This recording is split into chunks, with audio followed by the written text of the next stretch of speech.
Their families. They were tough and they were strong. You have good genes, you know that, right? You have good genes. A lot of it's about the genes, isn't it? Don't you believe? The racehorse theory, you think we're so different? You have good genes in Minnesota.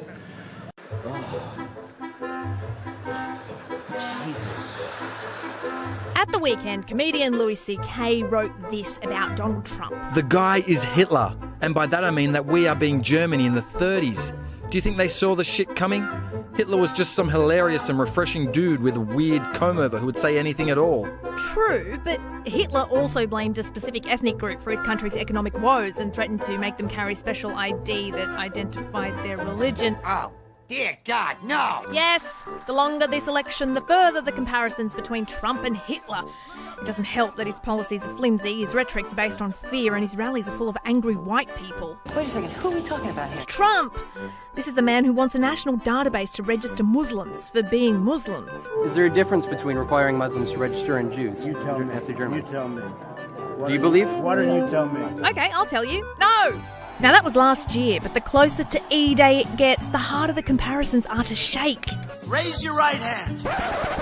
Raise your right hand.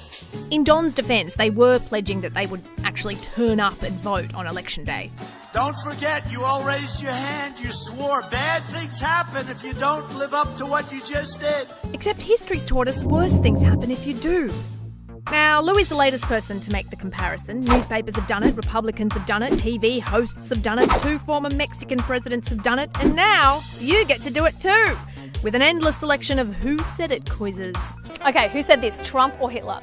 My dick is so big that Michael Bay is directing the next installment entitled My Dick the Comeback. Oof, that's a hard one. Yes, it is.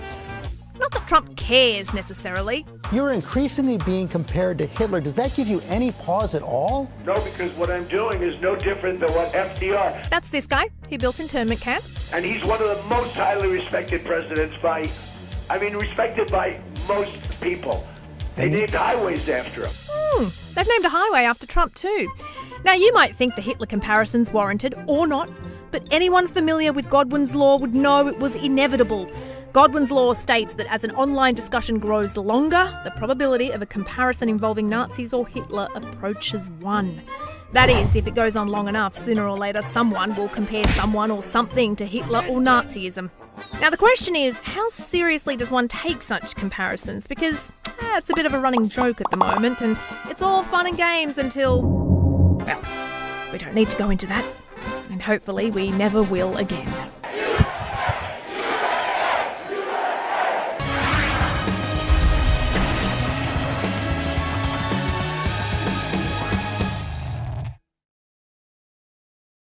The disease, we didn't know it. Now we know it. It affects elderly people with heart problems and other problems. If they have other problems, that's what it really affects. That's it. You know, in some states, thousands of people, nobody young, below the age of 18, like nobody.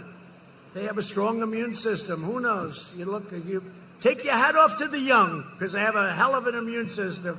But it affects virtually nobody. It's an amazing thing. By the way, open your schools. Everybody open your schools. Sleepy Joe Biden wants to impose a $4 trillion... As our nation mourns the loss of Supreme Court Justice...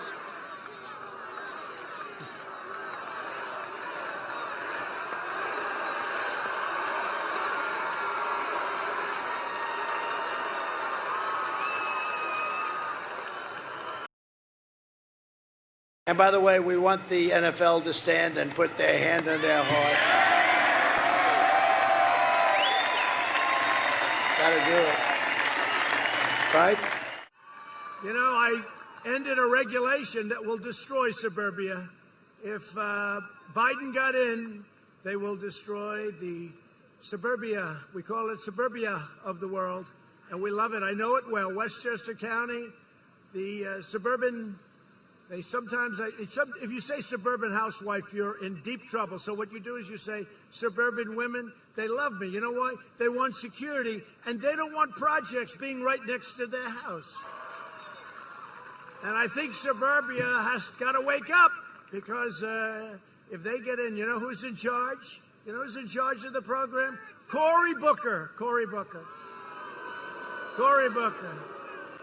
So I think the suburban women and suburban men and husbands and wives and everybody, you better get smart because you're not going to have your dream very much longer if they get in. If I get in, you've got it. We could move the press back further if you want to know the truth. We didn't know it. Now we know it. It affects elderly people with heart problems and other problems. If they have other problems, that's what it really affects. That's it. You know, in some states, thousands of people, nobody young, below the age of 18, like nobody. They have a strong immune system. Who knows? You take your hat off to the young because they have a hell of an immune system. But it affects virtually nobody. It's an amazing thing. By the way, open your schools. Everybody open your schools. Sleepy Joe Biden wants to impose a $4 trillion